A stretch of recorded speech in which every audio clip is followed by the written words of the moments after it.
আমি একদিন বুঝতে পারিনি স্টেশনের পাশে তিনতলা পাকা বাড়িটা পটলা আমার থাকার জন্য কিনে দিয়েছে। শুধু তাই নয়, প্রতি মাসে বাজার হাট এসে করবে। এই তো এই মাত্র শহর থেকে এসে একটু বিশ্রাম না নিয়ে আবার আমার জন্য ওষুধ আনতে ছুটে গেল। ভগবান ভগবান যে আমাকে এত সুখ এত আনন্দ দেবে আমি জীবনে কখনো কল্পনাও করিনি। সুখ আনন্দ এইগুলো এই সমাজে কেউ দেয় না রে বুড়ি। এই বর্তমান সমাজে এই সবের যে বড্ড অভাব, তাই ভগবানের উপর বিশ্বাস না রেখে সুখ স্বপ্নটাকে ওই মানুষের কাছ থেকে কেড়ে নিতে হবে। আজ রাজা এই রাজপ্রাসাদটাকে কিনে নিয়েছে, তাই এখানে রাজমাতার মতো সমস্ত কিছু উপভোগ করতে তোকে কেউ আটকাতে পারবে না। আমি বুঝেছি তোর কথা, কিন্তু এখন বলতো পুটি কেমন আছে? ঠিক মতো মন দিয়ে পড়াশোনা করছিল? আর তুই তো কতবার এলি, পুটিকে তো একবার সঙ্গে করে নিয়ে আসতে পারতিস নাকি? কতদিন দেখিনি বলতো মেয়েটাকে। আসলে কি হয়েছে জানিস তো বুড়ি? কি হয়েছে? আমিও পুটিকে অনেকদিন দেখিনি। আগে কলেজের গেটে দাঁড়িয়ে থাকলেই না পুটি বুঝে যেত যে আমি চলে এসেছি। এখন ঘন্টার পর ঘন্টা দাঁড়িয়ে থাকলেও পুটিকে দেখতে পাই না। তুই চিন্তা করিস না, ওই কলেজের পড়া তো নিশ্চয়ই চাপ আছে। হ্যাঁ, পুটি কিন্তু খুব মন দিয়ে পড়াশোনা করছে। আরে তুই যে একবার কলেজের ভিতরে গিয়ে ওর সঙ্গে দেখা করতে পারতিস। কবে বুঝতে হবে বলতো? কবে বুঝতে হবে? আরে ওখানে সব শিক্ষিত মানুষেরা থাকে, ওখানে আমার মতো অশিক্ষিত সমাজ বিরোধী যায়, তাহলে যদি সম্মান বলে কিছু থাকবে? তবে তুই কোনো চিন্তা করিস না, কুটির আমাদের স্বপ্ন পূরণ হবেই হবে। স্বপ্ন? আমি কোনো স্বপ্ন দেখি না বলি। এবার ডাইরেক্ট গিয়ে পুটির মাথায় সিঁদুর দিয়ে আমাদের এই রাজপ্রাসাদে নিয়ে চলে আয়। আমি ঠিকই বলছি, পুটিকে ছাড়া আমাদের এই রাজপ্রাসাদটা যে একেবারে বাড়াচ্ছে না। সম্ভব না। আমি কিন্তু একটা কথা বলে যাচ্ছি, তুই আর পুটি উপরে দোতলার ঘরে থাকবি, আর আমি বুড়ো মানুষ তো, আমি কিন্তু নিচেই থাকবো। কিরে চুপ করে আছিস কেন? আসলে আজ তোর কথাগুলো শুনে না জীবনে প্রথমবার আমার স্বপ্ন দেখতে ইচ্ছে করছে। তুই আমাকে বিয়ে করতে রাজি হবে তো? আরে কেন হবে না? তুই ছাড়া পুটির আর কি আছে বলতো? তবে বেশি দেরি করিস না, যা করবার বিয়েটা কিন্তু তাড়াতাড়ি সেরে ফেল। শিক্ষিত হয়েছে আমার মতো একজন সমাজ বিরোধীকে তার দরকার হলে পুটির জন্য তুই সমাজ বিরোধিতা ছেড়ে দিবি। না না না না না, তা কি করে হয়? হ্যাঁ, এত অর্থ সম্পদ টাকা প্রতিপত্তি রোজগার সমস্ত কিছু যে বন্ধ হয়ে যাবে না। আমার সামান্য পাউরুটি চুরি করার জন্য কাছে বেঁধে ধোলাই দেওয়া হবে আমাকে করতে হবে ভিক্ষা। সামান্য তেলের অভাবে হয়ে যাবে রুক্ষ। আমার ঘৃণা দৃষ্টিতে তাকিয়ে থাকবে শিক্ষিত সমাজ। আগুন জ্বালিয়ে দেবো বলে ওই শিক্ষিত সমাজের বুকে আগুন জ্বালিয়ে ওদের অর্থ সম্পদ সমস্ত কিছু কেড়ে নেবে। আমার এই জীবনে তুই আর পুটি ছাড়া কারো প্রতি কোনো মায়া মমতা তাই আমি আমার কথা করে এগিয়ে যাচ্ছি। আমার জীবনের যে বাধা হয়ে দাঁড়াবে আমি কেটে ফেলে খাবো বলে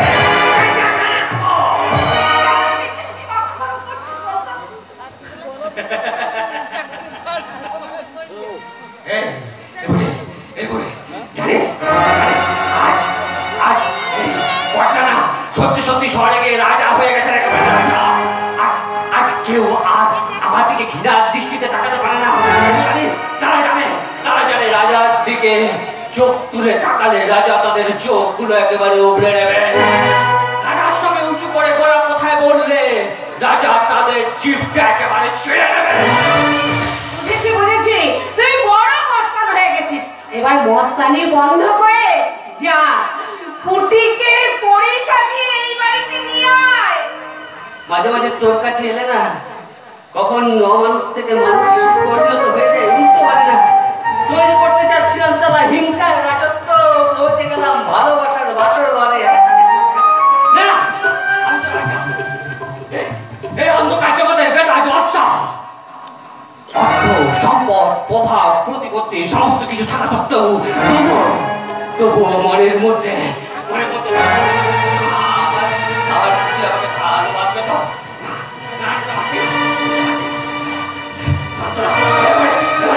মদ নিয়ে আয় না, মদ নিয়ে আয়। এই বিষাক্ত গাড়িটাকে একটু শান্ত করবো। আমি তোর কষ্টটা বুঝি রে পটলা, আমি তোর কষ্টটা বুঝি। তাই বলছি তুই পরের কাছে যা, তোর সমস্ত যন্ত্রণাকে ওরে একেবারে শীতল করে দেবে। তার আগে আমলেট আর এক প্যাট মদ। এসব ছাই পাশাটা বন্ধ কর পটলা। আচ্ছা ঠিক আছে, তুই এখানে বসে একটু অপেক্ষা কর, আমি তোর জন্য অমলেট বানিয়ে নিয়ে আসছি। সব ছেড়ে দেবো বলি, সব ছেড়ে দেবো, শুধু শুধু পুটিকে বিয়েটা করতে দে। পুটি তাকে তাকে এমন ভাবে কোনোদিন ভাবিনি, কিন্তু আজ বুড়ির কথাগুলো শোনার পর শুধু শুধু তাকে ভাবতে ইচ্ছে করছে। মনে হচ্ছে ছুটে গিয়ে বলে, এই পুটি, আমি তোকে ভালোবাসি, কলেজে লেখাপড়া অনেক হয়েছে, এবার এবার চল বিয়ে করে গ্রামে ফিরে যা। এভাবে বলতে হবে না, এভাবে বলতে হবে, পুটি আমি তোকে ভালোবাসি, তুই শুধু আমার পুটি, তুই শুধুই আমার। সালা দিল সব।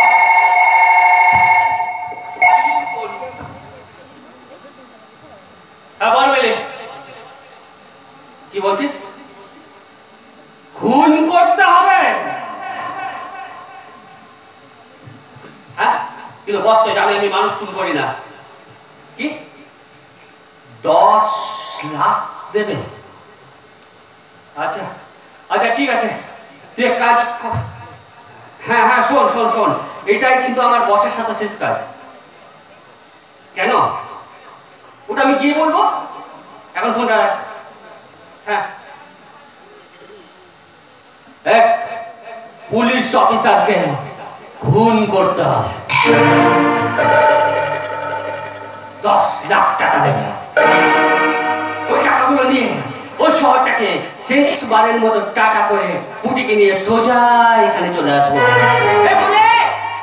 আজ আর মাইটা খাবো না, আজ আমাকে একটু তাড়াতাড়ি শহরে যেতে হবে। কোথায় যাচ্ছিস? আমি তোর জন্য অমলেট। আজ আমাকে একটা বিশেষ কাজে তাড়াতাড়ি শহরে যেতে হবে বুড়ি। তবে পরের বার যখন আসবো না, তুই নিজের হাতে আমাকে খাইয়ে দিস। এই পুটিকে নিয়ে আসিস কিন্তু।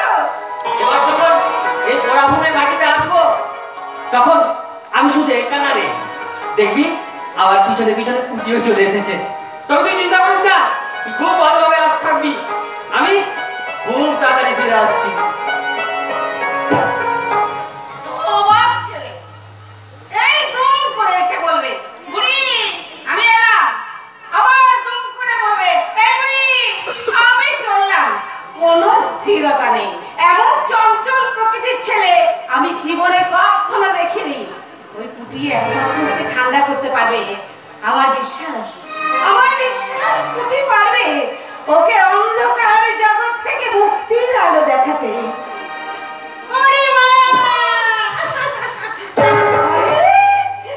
পুটি, পুটি তোকে একেবারে চেনা হয়ে যাচ্ছে, মানে তুই যে শহরে গিয়ে একেবারে সত্যি সত্যি পুরি হয়ে গেছিস রে পুটি। আরে বুড়িমা, জানো গোটা স্টেশন তোমাকে তন্ন তন্ন করে খুঁজেছি, কোথাও পাইনি। তারপর জানতে পারলাম তুমি এই বাড়িতে থাকো। জানিস জানিস পুটি, এই বাড়িটা না পটলা আমার থাকার জন্য কিনে দিয়েছে। পটলা কিনে দিয়েছে? তার মানে পটলা কোনো ভালো কাজ করছে? সে কোথায়? এই তো এখানে এসেছিল, একটু আগেই তো এখান থেকে চলে গেল। হ্যাঁ রে, কি ব্যাপার বলতো পুটি? পটলা বললো কলেজে গিয়ে নাকি তোর দেখা পায় না। এখন দেখছি পটলার ব্যাপারে তুই কোনো কিছু জানিস না। আসলে কি বুড়িমা, আমি না কলেজের হোস্টেলে এখন আর থাকি না। আমি কোথায় থাকিস তুই? আরে বলছি সেটা বলতেই তো আমি তোমার কাছে জানো বুড়িমা, আগামী মঙ্গলবার না আমার বিয়ে। ছেলেটা পুলিশে চাকরি করে, আর আমি এখন ওদের বাড়িতেই থাকি। আর তাই তো তোমাকেও আমি বলিনি, তোমাকে নিমন্ত্রণ করে সত্যি এখানে চলে যান, বুঝতে পেরেছো? আরে পটলা কি জানিয়েছি? কি করে জানবো? তার ফোন নাম্বার, কোনো ঠিকানা, কোনো কিছুই তো আমার নেই। এই তোমার কাছে নাম্বার আছে? না। ও বুড়িমা, বেশ ঠিক আছে, নাম্বার নেই, দিতে হবে না। তুমি পটলায় বলো ওর পরি খুব সুখে আছে, ভীষণ ভীষণ সুখে আছে। শোনো বুড়িমা, আমার না দাঁড়ানোর সময় নেই, ওদিকে গাড়ি তো ওয়েট করছে। আসলে কি জানো, যাবার পথে না বিয়ের একটু মার্কেটিং করতে হবে, বুঝলে? ভালো থাকিস পুটি, স্বামী সংসার নিয়ে সুখে থাকিস। আমাকে আমাকে এক্ষুনি একবার মন্দিরে পুজো দিতে যেতে হবে। পুজো দিতে যেতে হবে। আচ্ছা বেশ, তো আমার সাথে চলো না, মন্দিরে যাবার পথে তোমায় নামিয়ে দিয়ে যাবো। কিন্তু বুড়িমা, এখন মন্দিরে যাবে কেন? হ্যাঁ, পুজো টাইম তো অনেক আগে পেরিয়ে গেছে। জানি জানি, তবে এক হতভাগার জন্য আমি ভগবানের কাছে প্রার্থনা করতে যাব। ভগবানকে ডেকে বলবো, ওগো ভগবান, ওকে ওকে তুমি শক্তি দিয়েছো, আরো অনেক শক্তি দাও। সে যে এখনো অন্ধকার পথে চলে চলেছে, সে হয়তো জানে না তার জন্য কি ভয়ঙ্কর যন্ত্রণা অপেক্ষা করে আছে।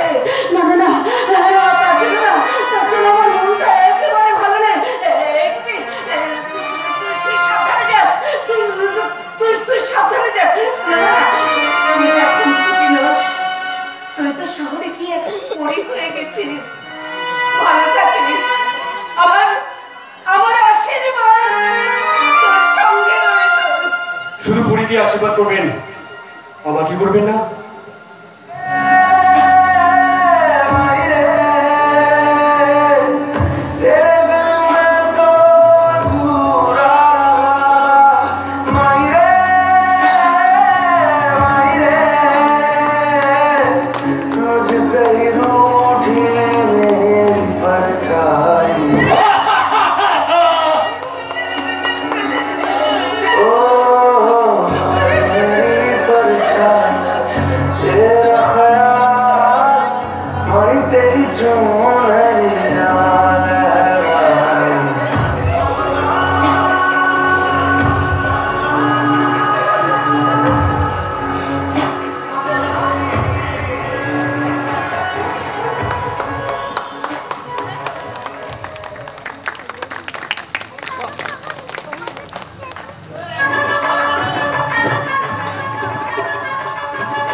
আর মা যখন হারিয়ে গেছিল তখন আমি কলেজে পড়ছি, আর আমার ভাই কলেজ যখন উচ্চ মাধ্যমিক পাস করেছে, আমি এই তখন মাধ্যমিক পরীক্ষা দেবে। তারপর কেটে গেছে অনেকগুলো বছর।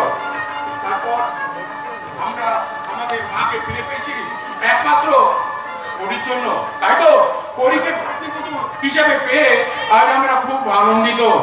আজ সন্ধ্যায় আমার ছোট ভাই নীলের সাথে পরীর বিবাহ সুসম্পন্ন হলো। সেই আনন্দ উপলক্ষে আজ বাড়িতে বসেছে আনন্দের হাত। তুমি এসেছো, তোমাকে দেখে না আমার খুব আনন্দ হচ্ছে। তুমি খেয়েছো তো? এত ব্যস্ত হওয়ার কিছু নেই বর্দা। না না না, তুমি আমাদের বাড়ির আত্মীয়, তুমি লজ্জা করো না কিন্তু। এত ব্যস্ত হচ্ছেন কেন? আসলে আমি আজ বাইরে কিছু খাবো না তো, তাই এখানে আসার আগে প্যান্ডেল থেকে জল মিষ্টি খেয়ে এখানে এসেছি। আচ্ছা আচ্ছা, ঠিক আছে, তাহলে তুমি এখন বিশ্রাম করো। আমি প্যান্ডেলে যাই, গিয়ে দেখি নিমন্ত্রিত অতিথিরা খাওয়া দাওয়া করলো কিনা। আর এত টেনশন নেওয়ার কিচ্ছু নেই বর্দা। এখানে আসার আগে আমি দেখে এলাম পুরো বাড়ি ফুল দিয়ে সাজানো হয়ে গেছে, আর প্যান্ডেলটা লাইট দিয়ে সাজানো হয়ে গেছে, রান্নাও কমপ্লিট, আর মময়া কাটারা এসে উপস্থিত হয়ে গেছে। হয়তো এত করে ফার্স্ট ব্যাচ খাওয়া কমপ্লিট। একদম ঠিক কথা বলে তো থানা বাবু, প্রথম বেটের খাওয়া কমপ্লিট। আর আমিও প্রথম বেটেই খেয়ে নিয়েছি। তোমার তো অন্য জায়গা লেগে দিলাম, তুমি এলে না কেন? দাও আর দেরি করো না, তাড়াতাড়ি খেয়ে আমাদের বাড়ি যেতে হবে। তুমি তো জানো তোমার দিদি কিন্তু খুব লাগি, তোমার দিদি আমাদের দেরি করতে বারণ করেছে। দাও দাও আর দেরি করো না, দাও। ভাই ভাই, তুই এসেছিস, তুই মেজবাবুকে আনলি না? ভাই ভাই, তুই জানিস আমাদের মা ফিরে এসেছে ভাই। তোকে তোকে মেজো বউয়ের সাথে দেখলে মাকে খুব আনন্দ পেত ভাই। আমি এতে এটাই তোর ভাগ্য ভালো। আমার মেজো বউ। কি বলছিস? হ্যাঁ, কি বলছিস তোর? ভাগ্যি ওরা ভাই ফিরে তোর কোনো দায়িত্ব? হ্যাঁ, ভাগ্যি থানা বাবু ও কত করে আবার ছোটুল বাবা আর থানিয়াকে নাতি কলিয়েতে, তাই তো আমি হাতে পেলাম না। কি বলো থানা বাবু? হ্যাঁ, দায়িত্বের কথা বলছেন বর্দা। আরে জামাইবাবু তো প্রথমে দেখে এটা দায়িত্ব পালন করে দিয়েছে। আসলে শ্বশুর বাড়িতে পেট ভরে খেতে পায় না, তো তাই এখানে এসে লোভটা সামলাতে পারেনি। কি জামাইবাবু? আরে ভাই তোর চেহারাটা কেমন খারাপ হয়ে গেছে। তুই তো শুকনো হয়ে গেছিস। তোকে খানি বলেছে, খানি আমাকে দায়িত্ব করতে বলেছে, বুঝেছি? তাই আমি ছোটুল বাড়িতে দম খাই। আর তোর নাদা আমার ওই ছোটুল বাবা আর ওই খানিয়া বদনাম আমি কিন্তু মেনে নেব না, বলে দিচ্ছি। এই থালা বাবু তোলো না, তোলো তাড়াতাড়ি খেয়ে তোলো, আমাদের বাড়ি যেতে হবে। আমি গাড়িতে দিয়ে অপেক্ষা করছি, তুমি তাড়াতাড়ি খেয়ে তোলে তো, কারণ তুমি তো জানো। হ্যাঁ, আমি জানি যে আমার দিদি খুব রাগী। হ্যাঁ, ঠিক বলে তো। চলো। আরে দাদা, দাদা তোমার কিছু রান্না বলে দিচ্ছি। বলো। হ্যাঁ, আমি হাসছি। আমার বউ কিন্তু খুব লাগি, জানিস না? বউ খুব লাগি। চলে আসো, তাড়াতাড়ি খেয়ে চলে আসো। আমার এই অবুঝ ভাইটা ভালো আছে তো? হয়তো নেই, কিন্তু এই মুহূর্তে আপনি চাইলেও তাকে ভালো রাখতে পারবেন না বর্দা।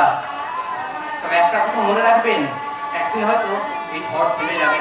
সেদিন হয়তো সব পরাধীনতার শিকল ভেঙে আপনাদের ভাই আপনাদের কাছে ফিরে আসবে বর্দা। কি? এখন আমি আসি বর্দা। কিন্তু আমি আমার মাকে এখন কি উত্তর দেব? মাকে সবসময় কলের খোঁজ করছে। মাকে আমি কথা দিয়েছিলাম তার মেজো ছেলেকে তার মায়ের সামনে নিয়ে গিয়ে দাঁড় করাবো, কিন্তু মা যদি এখন জিজ্ঞাসা করে মা, তোমাকে দেওয়া কথা রাখতে পারিনি মা, তোমাকে দেওয়া কথা রাখতে পারিনি। আমার মেজো ভাই এ বাড়িতে এখন থাকে না মা, তার বউকে নিয়ে ছেলে এখন ওই শ্বশুর বাড়িতে থাকে, রঘুনাথ দত্তের বাড়িতে। কে কে নাম বললে? রঘুনাথ দত্ত? মেজো বউয়ের বাবার নাম রঘুনাথ দত্ত। ও ভগবান, এই দিনটা দেখার জন্য কি তুই আমাকে আমার ছেলেদের কাছে নিয়ে খারাপ লাগছে? না না না, আমি সম্পূর্ণ সুস্থ, আমি সম্পূর্ণ সুস্থ। বুকের মধ্যে যে আগুনটা আমার জমাতে বাঁধা ছিল, এখন সেই আগুনটা যে বিস্ফোরণ ঘটাতে চাইছে। রঞ্জু বড় পোকা, তোর জানতে ইচ্ছে করে না? তোর জানতে ইচ্ছে করে না? তোর মা এতগুলো বছর ধরে কেন তোদের ছেড়ে এই শহর থেকে অনেক দূরে প্ল্যাটফর্মে ঘুরে ভিক্ষে করতো? খুব জানতে ইচ্ছে করছে মা, খুব জানতে ইচ্ছে করে। তুমি বলো মা, তুমি বলো, বলো কি হয়েছে তোমার? তাহলে শোনে খোকা, তোর বাবা আর ওই রঘুনাথ দত্ত ছিল দুই বন্ধু, একই সঙ্গে একই কোম্পানিতে কাজ করত। রঘুনাথ দত্ত কোম্পানির মাল চোরা কারবার পাচার করত। সেই কথা তোর বাবা জেনে ফেলায় তোর বাবাকে ওর চোরের দায়ে এই কোম্পানির কাছ থেকে ছাড়িয়ে দেওয়ার ব্যবস্থা করে। সেই অপমান সহ্য করতে না পেরে তোর বাবা আত্মহত্যা করে। তারপর সেই দিন তোর বাবাকে নিয়ে আমি পোস্টমর্টম করতে যাচ্ছিলাম, এমন সময় ওই শয়তানের রঘুনাথ দত্ত তার দল বলে নিয়ে একটা ফাঁকা জায়গায় আমাকে ঘিরে ফেলে। তারপরে আমাকে আমার পরিচালয় শারীরিক নির্যাতন। তারপর আমাকে ভয় দেখায়, যদি এই কথা আমি কাউকে বলি তাহলে সে আমার ছেলেদের মেরে ফেলবে। এই শহর থেকে আমাকে পালাতে বাধ্য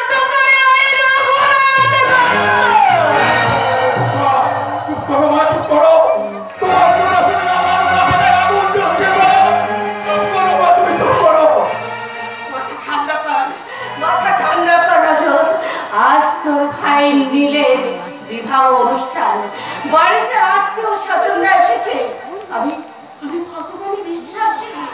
আমি জানি যে রঘুনাথ দত্তের পাপের সাথে সে নিশ্চয় পাবে।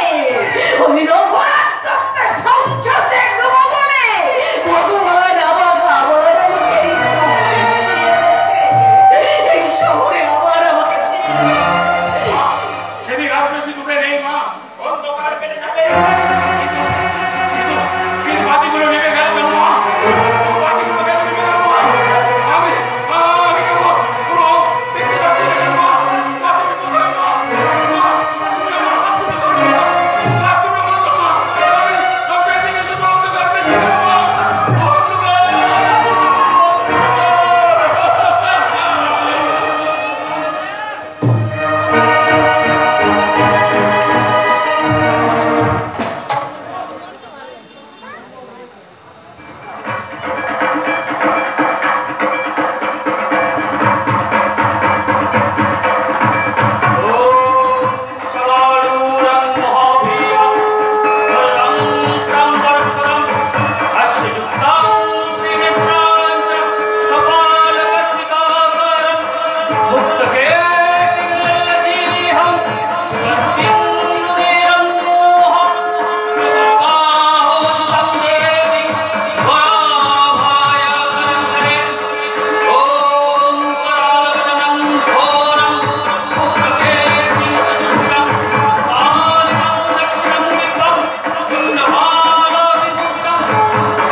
নীল সামন্তের জীবনে নেমে এসেছে অমাবস্যার ঘোর অন্ধকার।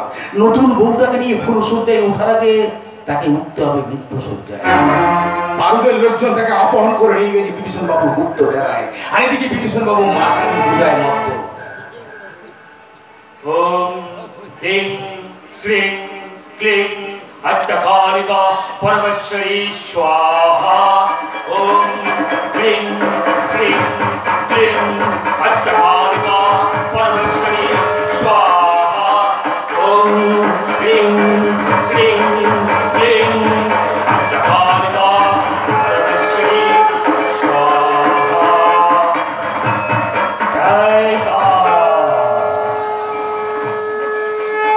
এই কে আছিস? ঠাকের বাজনাটা বন্ধ করতে বল। মায়ের পুজো যে সম্পন্ন হয়ে গেছে।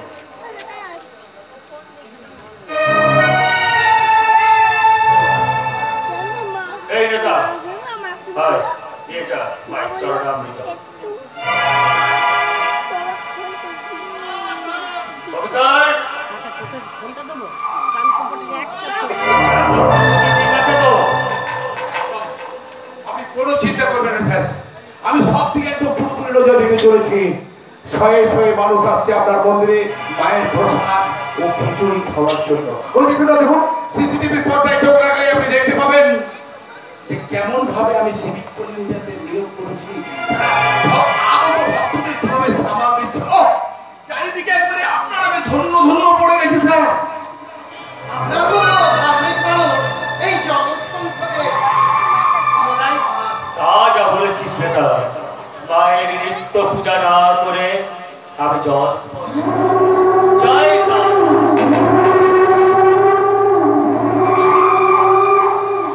কিন্তু এই ব্যাড বয় কুন্তলে যে খুব টেনশন হচ্ছে স্যার। উপর মহল থেকে আমার উপর চাপ সৃষ্টি করে ফোনের পর ফোন আসতে শুরু করেছে। যে কোনো উপায় নীলের সামন্তকে খুঁজে বের করে তাকে উদ্ধার করতেই হবে। যে ওকে কেউ খুঁজে পাবে না, তার লোকে রাখা হয়েছে আমাদের কালী ভক্ত বিভীষণ বাবুর গোপন ডেরা। আচ্ছা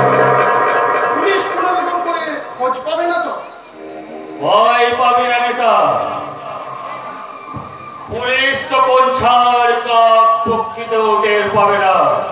তাই বৃথা চিন্তা না করে চোখ ভরে মায়ের দর্শন কর, কেননা কিছুক্ষণ পরে দর্শনের সময় পেরিয়ে যাবে।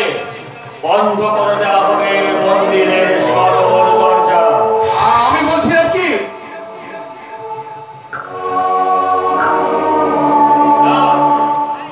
এখন শুধু আমি বলবো, আপনারা শুনবে।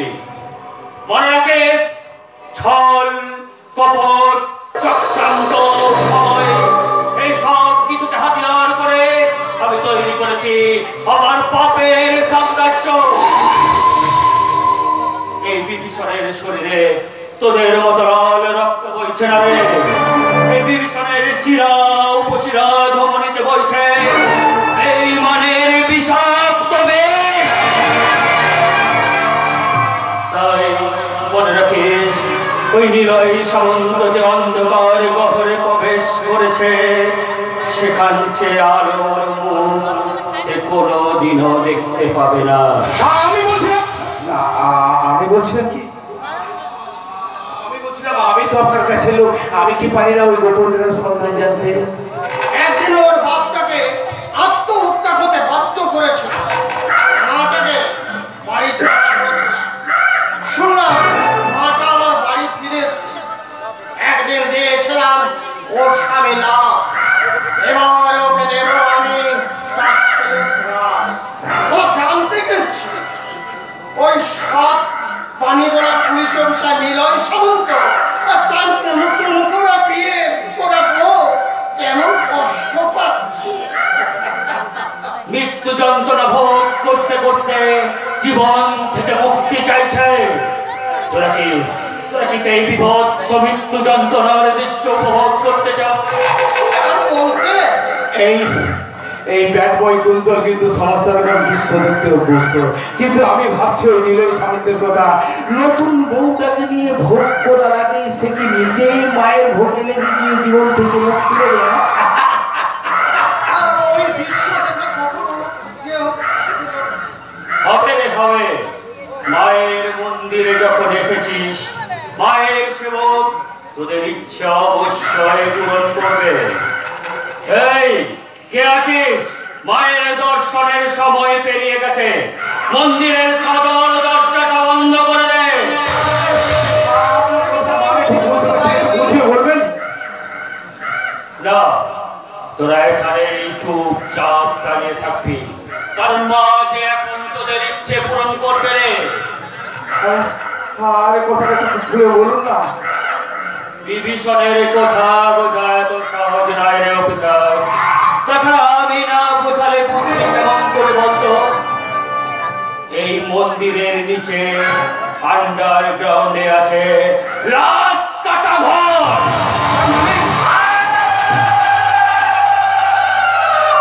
এখানে বিভীষণের শত্রুদের মায়ের নিমিত্তে বলি দেওয়া হয়। সত্যটা হয়ে গেছে রে।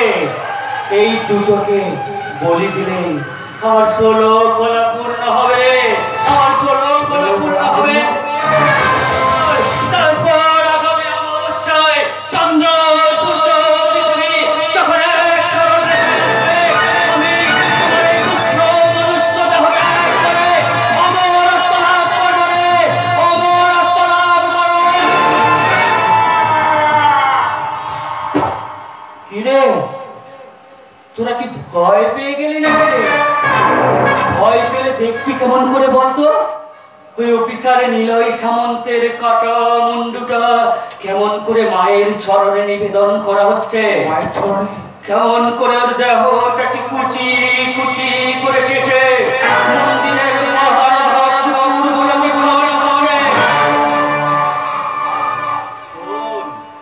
মন্দিরের পাশ দিয়ে ওই যে নদীটা যাচ্ছে দেখতে পাচ্ছিস? দেখতে পাচ্ছিস ওই নদীটা?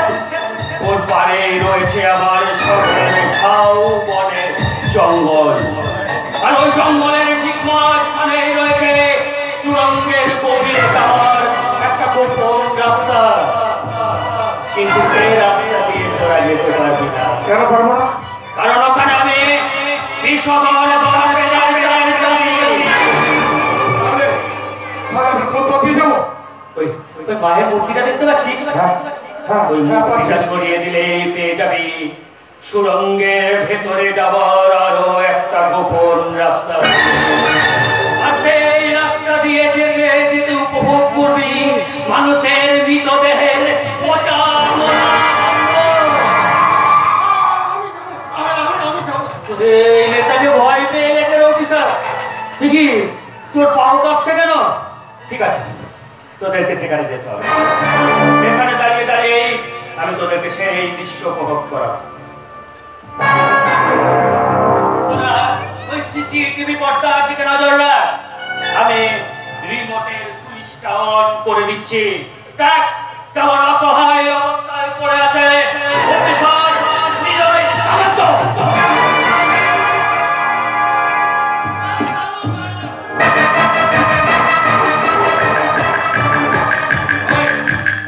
অফিসার অনেক বড় হয়ে গেছিস তাই না?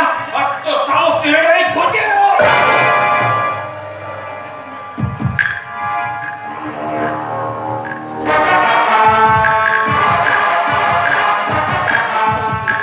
এখন বলছি আমাকে মেরে ভাষাতাম, আমি বেঁচে গেলে সারা দোয়া মরে যাবে। আর হিম্মত থাকলে আমার স্ত্রীকে ছেড়ে দিয়ে আমার সাথে লড়াই কর।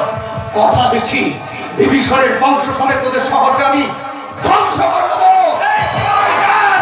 স্বপ্ন দেখলে অফিসার, স্বপ্ন দেখ। তোর স্বপ্ন কখনোই পূরণ হবে না, কেন জানিস? কারণ তোর স্বপ্নের পথে কাটা হয়ে দাঁড়িয়ে গেছে।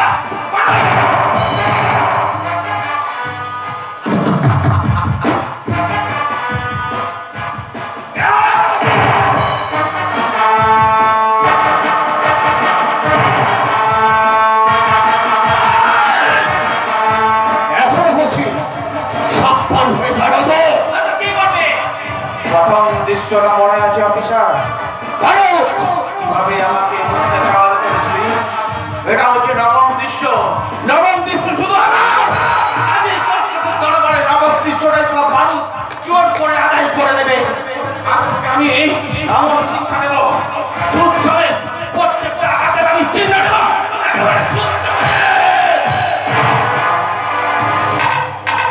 রাজা চলে এসেছে। রাজা রাজা, তাই তো এই অফিসারের বউটাকে এটাই ছেড়ে দিয়ে এখানে চলে গেছে। আমি তোকে ভালো করে খুনির সাথে বেঁধে তবে এখানে। একজন মেয়ে হয়ে আর একটা মেয়ের পর নির্যাতন করতে তোমার বিবেকে পারছে না। তুমি তো মায়ের জাত, বোনের জাত, তাহলে কেন তোমার মধ্যে মায়া মমতা ভালোবাসার পরিবর্তে আছে শুধু হিংসার বিষ? আসলে আসলে তুমি একটা প্রেমহীন বন্ধা নারী। সারা কতটুকু জানিস? কতটুকু জানিস আমাদের সম্পর্কে? হ্যাঁ, আমি মেয়েকে ভালোবাসি। কতটুকু জানিস? তোদের মতো নিকৃষ্ট সমাজ বিজ্ঞান সম্পর্কে জানার কোনো ইচ্ছা বা আগ্রহ কোনটা আমার নেই। আমি শুধু এইটুকু জানি, ভালোবাসলে আগে ভালো মানুষ মত হয়। আর তোরা ভালোবাসার না, তোরা হচ্ছিস ঘৃণার পাত্র।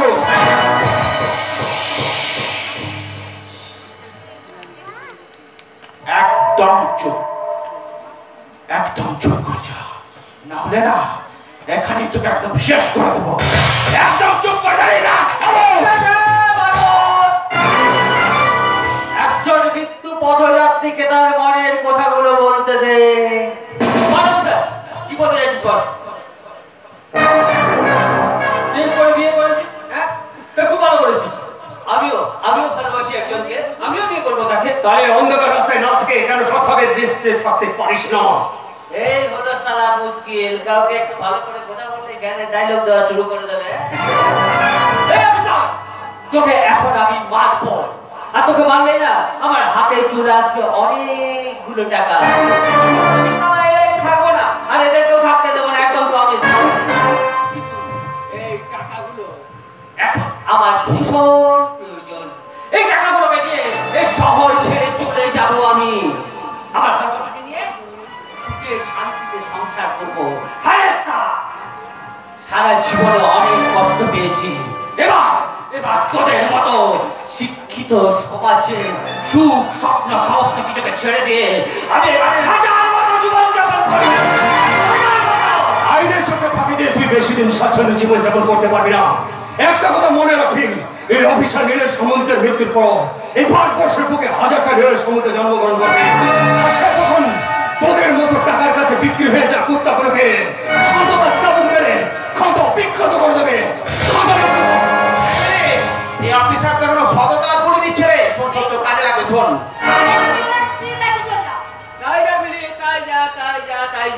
সত্য বিবাহিতা নারী একজন স্বামীর মৃত্যু তার সহ্য করবে কেমন করে বল? হ্যাঁ হ্যাঁ, আমি অতটা পাশার নই, অতটা পাশার নই, তবে কি করবো বল? হ্যাঁ কি করবো? হ্যাঁ আমার সাথে তোর ব্যক্তিগত কোনো শত্রুতা নেই, কিন্তু কি করবো বল? এই টাকাগুলো যে আমার ভীষণ প্রয়োজন। হ্যাঁ তবে তবে আমি কথা দিচ্ছি, তোর মৃত্যুর পর না তোকে সালা আমি স্যালুট জানাবো, স্যালুট। এই অফিসারের সাথে কথা বলে কত সময় লাগতে পারবে? ঠিক বলেছিস রে বারু, ঠিক বলেছিস। অফিসার তোর সময় যে ঘনিয়ে এসেছে, এবার যে তোকে মরতেই হবে।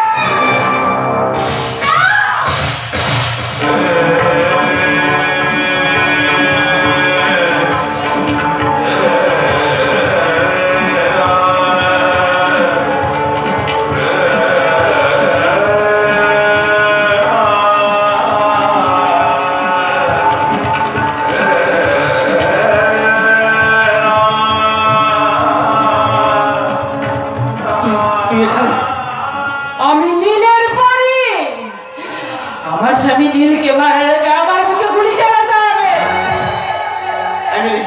এমএলএ অফিসারের বউটাকে নিয়ে যা, নিয়ে যা গাড়ি। এই রাজা, তোর হাতটা ওরকম কাঁপছে কেন?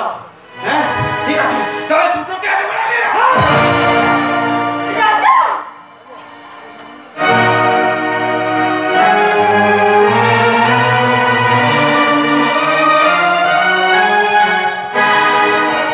রাজা কি করছিস তুই? অফিসারের বাঁধনটা খুলে দেয়।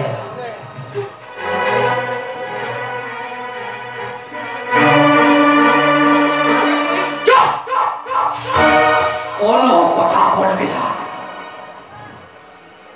চলে যা, চলে যা এখান থেকে।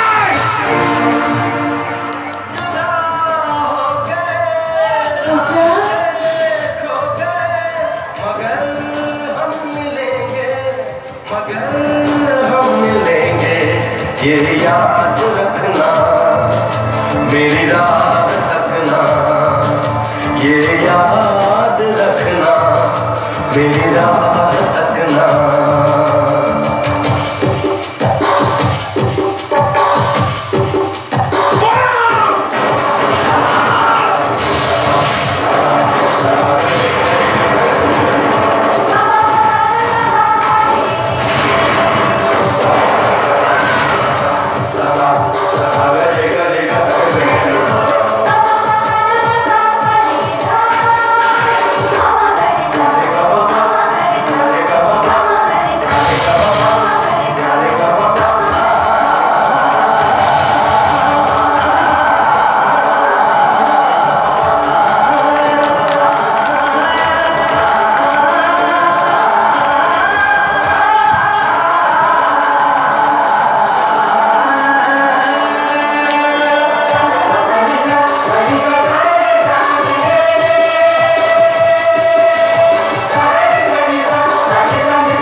সম্মানের সহিত মাথা উঁচু করে মৃত্যু ঘর থেকে বেরিয়ে আসতে পারতো না, আর পারবেই না কেন?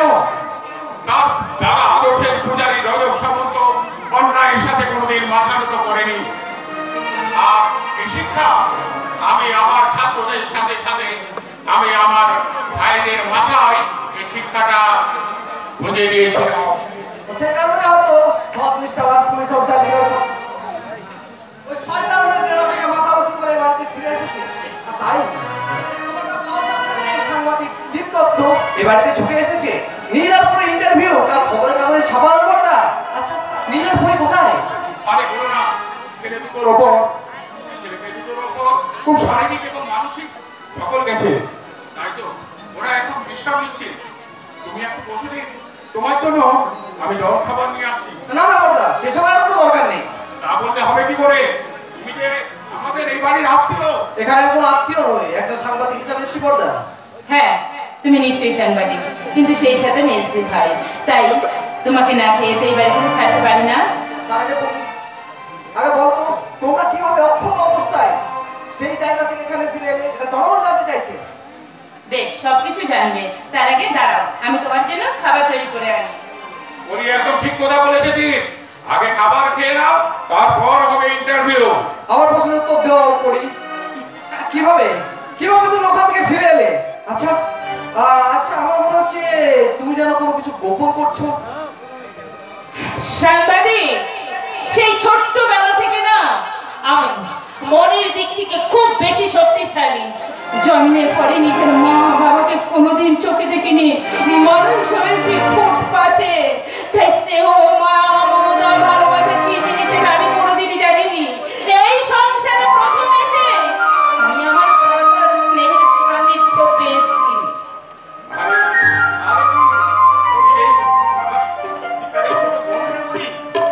এটা এটা কিন্তু আমার প্রশ্নের উত্তর নয় করি। আচ্ছা আচ্ছা, সেখানে সে শয়তানদের দ্বারা তোমার সম্মানহানি হয়নি তো? এই পরে নিজের সম্মানের চেয়ে এই বাড়ির সম্মান, তার স্বামীর সম্মান, সেইগুলো তার কাছে সবচেয়ে বেশি গুরুত্বপূর্ণ। হ্যাঁ দাদা, এই বাড়িতে আসার পরে আমার কর্তব্যটা অনেকখানি বেশি বেড়ে গেছে। দারুণ সহনা, হাততালি দিলাম। এতক্ষণ যা দেখলেন আপনারা, সেটা ছিল শুধুই নাটক। বুঝতে পারছেন না? এখানে প্রতিটা চরিত্র সবাই সবার সাথে কেমন ভাবে অভিনয় করে চলেছে। নিদা, তুমি তো আমার ইন্টারভিউ নিতে এসেছো, তাহলে আমি যা বলছি সেটা তুমি লিখে না। আমার এই জীবনটা একটা মহারঙ্গশালা, যেখানে গোপনে চুপিসারে গোপনে দাঁড়িয়ে আছে এ গল্পের এক ভয়ঙ্কর খলনায়িকা, বিশ্বাসঘাতকতার চাপা। চলো, তুমি খাবে, চলো। তবে তবে আজ প্রথমবার এই সাংবাদিক নিন্দার কথাগুলো মন থেকে মেনে নিতে পারলো না। হয়তো হয়তো কোনো ভুল ভাবনা তার মনে গভীর কাল বৈশাখী ঝড়ের সৃষ্টি করেছে। তাই তাই এই দীপ দত্ত এটাই সিদ্ধান্ত নিল, আজ নীল আর পরীর কোনো ইন্টারভিউ এই দীপ দত্ত নেবে না। তবে তবে উপরওয়ালার কাছে একটাই প্রার্থনা করি, যেন নীল আর পরীর ভালোবাসা অটুট থাকে, অটুট। সাংবাদিক তুই বলে গেল শরীর কথা বন্ধ। ছোটবেলা থেকে তুই আমাদের ভাইকে শিখেছিলি ভালোবাসার বন্ধন একে অপরের ভালোবাসাকে মজবুত করে। আমি কোনোদিন ভুল শিক্ষা দিইনি। আপনি ভুল শিক্ষা দিয়েছেন মাননীয় চেতনার মাস্টার মশাই। আপনার শিক্ষার দাম বর্তমানে সমাজে কানা করিও নে।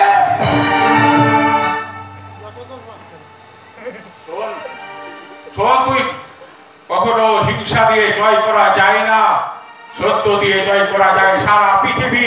তাহলে আপনার মেজো ভাই আপনাকে ছেড়ে চলে গেল কেন? তার সাথে আপনার ভালোবাসার সম্পর্ক এবারে আসার পর থেকে আপনার এই বাড়ির ছোট বউকে নিজের বোনের আসনে বসিয়েছেন। এক্ষেত্রেও আমি কোনো ভুল কাজ করিনি। তার সাথে রক্তের সম্পর্ক না থাকলেও সে আমার এই হৃদয়ে সারা জীবন বোন হয়ে থাকবে। আর যদি জানতে পারেন আপনার ওই হৃদয়ের সম্পর্কের বোন আপনার বিশ্বাস ভালোবাসাকে দুমড়ে মুচড়ে আপনার রক্তের সম্পর্কের ভাইয়ের সাথে বেঈমানি করেছে, তখন তো ঠিক একই ভালোবাসা ওই বোনের প্রতি রাখবেন তো মাস্টার মশাই।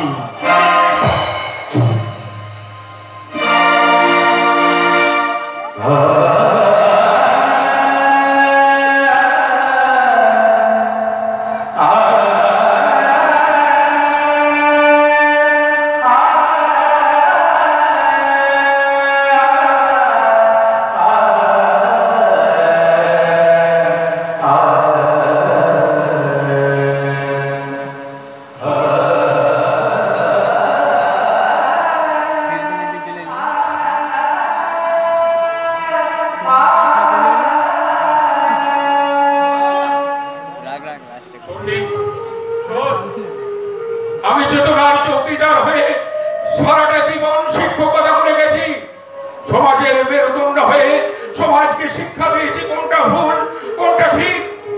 তাই তখন আমি আজকে বলে যাচ্ছি, নিজের ভুল চিন্তা ভাবনা ত্যাগ করে নিজের বিবেকটাকে একটু ঘষে মেজে পরিষ্কার করে দে, দেখবি দেখবি তোর নিজের জীবনটা সুন্দর ভাবে বের হয়ে যাবে। দাদা বলি কোন পরিবার কোথায় আমাদের এই বাড়ির মান সম্মান তুই কোনোদিন মাটির সাথে মিশিয়ে যেতে দিবি না। তোর প্রতি আমার এই বিশ্বাস আছে, আগেও ছিল আর ভবিষ্যতেও থাকবে। যদি আমার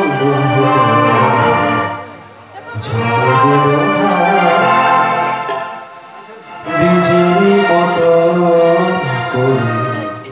যেতে যদি আমার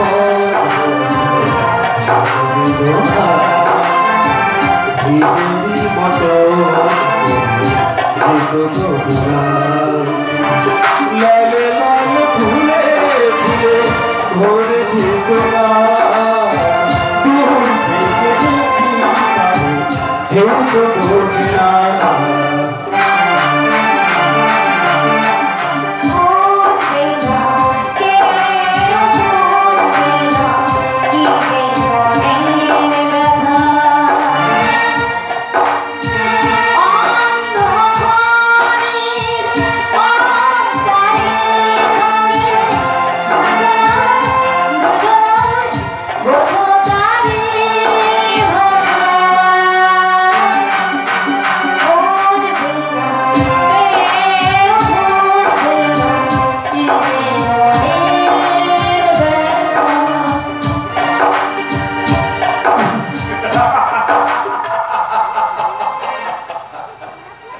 সত্যি সত্যি তোমার অভিনয় দেখে আজ আমার ভীষণ ভীষণ হাসি পাচ্ছে। তোমার আসতে ইচ্ছে করছে না বলে তুমি আসো, এই অভিনয় ছেড়ে তুমি আসো। আমিও দেখতে চাই আমার এই যন্ত্রণা দপ্ত হৃদয়ে তোমার বিশ্ব